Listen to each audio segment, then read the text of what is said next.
नागपूर जिल्ह्यातील पारशिवनी तालुक्यातून एक अत्यंत दुर्दैवी बातमी समोर आली आहे।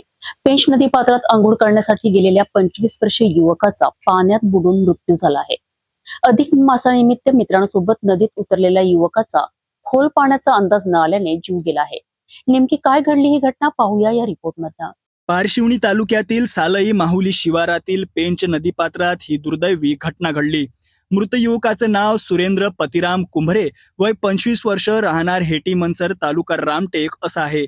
मिळालेल्या माहितीनुसार अधिक मासानिमित्त सुरेंद्र आपल्या मित्रांसोबत पेंच नदीत अंघोळीसाठी गेला होता। नदीवरील नवीन पुलाच्या बांधकामाजवळ सर्व मित्र पाण्यात उतरले।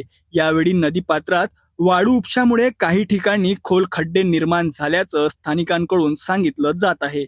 पाण्याच्या खोलीचा अंदाज न आल्याने सुरेंद्र अचानक खोल पाण्यात गेला आणि बुडाला। घटना लक्षात येताच त्याच्या मित्रांनी तातडीने मदतीसाठी धाव घेतली।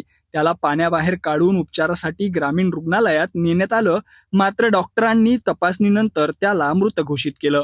घटनेची माहिती मिळताच पारशिवनी पोलीस घटनास्थळी दाखल झाले।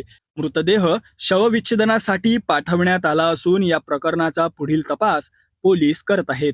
पेंच नदीतील या दुर्दैवी घटनेमुळे परिसरात हळहळ व्यक्त केली जात आहे।